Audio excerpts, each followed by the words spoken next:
premier souvenir de cinéma mexicain, je pense que c'est Rapón de Carlos Regadas. Le film est passé au Festival de Cannes en 2002. Une autre version de ce même film était passée quelques mois plus tôt au Festival de Rotterdam. Tout le monde s'était précipité et ça a été un grand choc esthétique.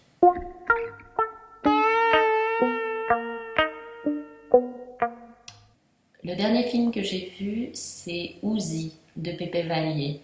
Pepe Vallier, c'est un réalisateur qui vient de Tijuana, c'est son troisième long métrage. C'est quelqu'un qui s'intéresse beaucoup à la question de l'émergence de la violence, mais qui a aussi beaucoup d'humour et qui a un style un peu burlesque, presque à la Buster Keaton. C'est un cinéma très original que j'aime beaucoup.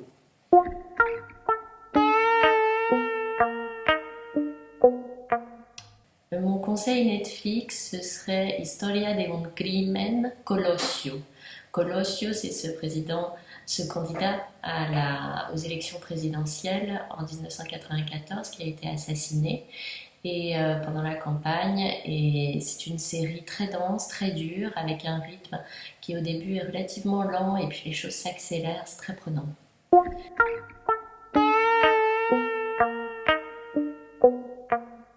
Ma réalisatrice fétiche, je dirais que c'est Elisa Miller.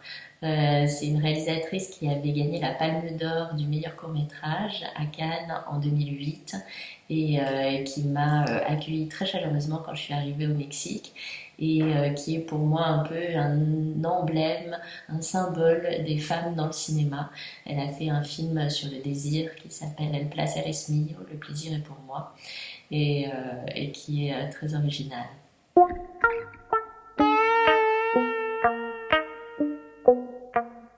Mon documentaire préféré, c'est Resurrection de Eugenio Polgowski. C'est un documentaire qui a à voir avec la question environnementale, en l'occurrence dans l'état du Jalisco, mais qui travaille aussi le matériel d'archives de façon merveilleuse. C'est un film à la fois universel et intimiste, très très fort et très émouvant.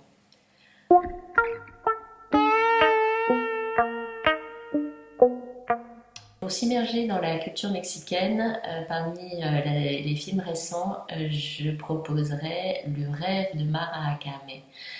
C'est un premier long métrage de Federico Cecchetti et qui suit le parcours d'un jeune indien Huichol qui veut devenir une star du rock et qui montre la fascination mutuelle entre les deux composantes de la culture mexicaine, ce qu'on appelle les métis et les indigènes, et qui se regardent. C'est très très fort et ça dit beaucoup sur la richesse de la culture mexicaine.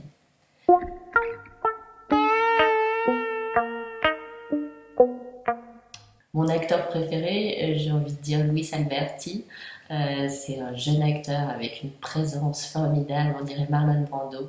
Et il est très proche de la jeune génération des réalisateurs. Il a joué dans les derniers films de David Zonana, de Bani Koshnoudi et de Marcelo Tobar.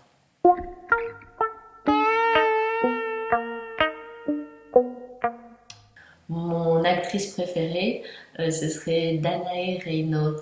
C'est une jeune fille qui est en train de démarrer une carrière absolument sensationnelle, quelqu'un qui a beaucoup d'humour, une présence formidable à l'écran et je pense qu'elle va devenir incontournable dans le cinéma mexicain futur.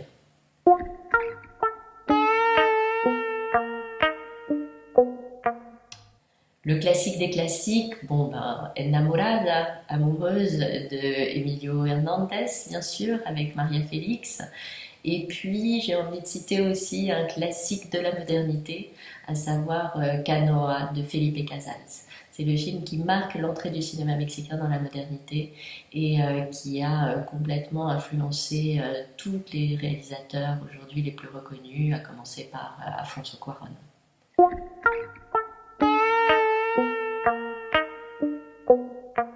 Mon festival préféré, je pense que c'est le FICUNAM, pour le travail qu'il fait pour la visibilité des jeunes réalisateurs mexicains et pas seulement, avec une compétition réservée au premier et deuxième film, et puis toute une programmation liée aussi aux films d'école, que ce soit au Mexique ou dans d'autres pays d'Amérique latine ou dans les pays ibériques.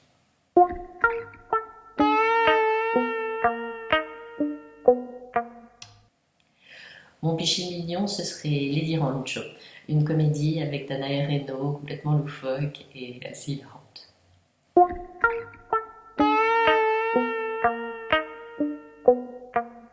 Quant à la dynamique du cinéma à Querétaro, eh ben, j'aimerais louer, saluer le travail fait par deux festivals très visibles à l'international, à savoir la Documenta et le Chaotot Fest, d'une part pour l'animation et d'autre part pour le documentaire.